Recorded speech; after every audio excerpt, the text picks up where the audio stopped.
tu peux faire ça avec ça, ça et ça. En moins de 5 minutes, grâce à cette vidéo, tu vas maîtriser l'art mystique du light painting. Alors, on va jouer à un jeu. Essaye de deviner le point commun entre ces deux images. Alors, les deux images sont floues. Le secret du light painting, en fait, c'est juste de faire une photo floue. Alors, comment est-ce qu'on peut s'y prendre pour faire une photo floue? J'avoue que c'est pas le genre de question qu'on se pose d'habitude. D'habitude, on préfère quand les photos elles sont archi nettes, archi détaillées. Mais là, c'est pas ce qu'on veut. On veut tout l'inverse. Pour faire une photo floue, on a besoin de deux ingrédients, du mouvement et du temps. Si on arrive à combiner ces deux aspects, à ce moment-là, on va réussir à faire une photo floue. Et on va pouvoir faire des light painting de zinzin. C'est là que tu dois comprendre un mot-clé, vitesse d'obturation. Il y a deux mots là. Ce mot, c'est vraiment la clé. Si on le comprend, on va faire des light painting magnifiques. Alors ce mot, il a l'air compliqué, mais franchement, là, faut pas se décourager, faut que tu te concentres.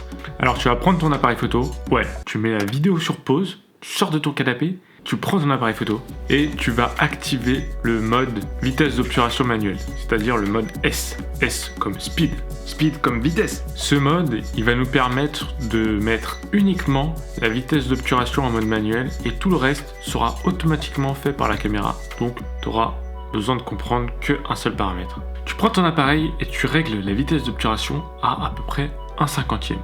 Ensuite, tu bouges comme un zinzin et tu prends une photo en même temps. Tu refais la même expérience, sauf que cette fois-ci, tu mets la vitesse d'obturation à 1/2 millième, voire 1/5 millième.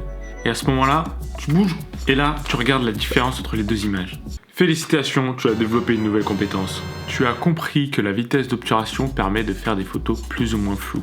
En début de vidéo, je t'avais dit qu'on allait utiliser un appareil photo, un trépied et une lumière. Alors maintenant, tu vas mettre ton appareil photo sur un trépied et tu vas répéter la même expérience. Tu vas bouger comme un zinzin et faire une photo.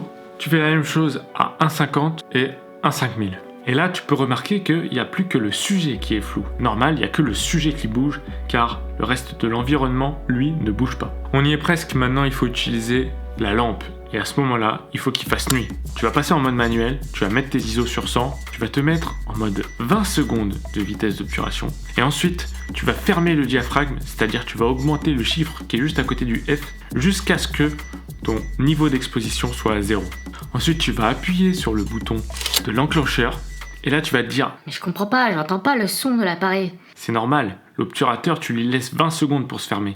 Le bruit, tu l'entendras qu'au bout des 20 secondes. Et à ce moment-là, tu fais comme d'habitude, tu agites comme un zinzin ta lampe devant l'appareil photo. Et là, tu reviens vers ton appareil et tu te dis, je vais voir le résultat direct. Non, il y a aussi le temps de process de l'image. En général, entre 10 et 15 secondes, le temps que l'appareil photo fasse ses calculs.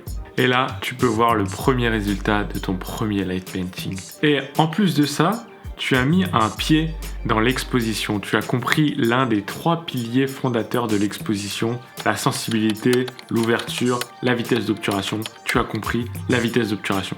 Et maintenant, c'est à toi de jouer. Tu t'amuses avec plein de lights différentes, plein d'expositions différentes. Et tu kiffes, parce que c'est vraiment trop stylé de faire du light painting.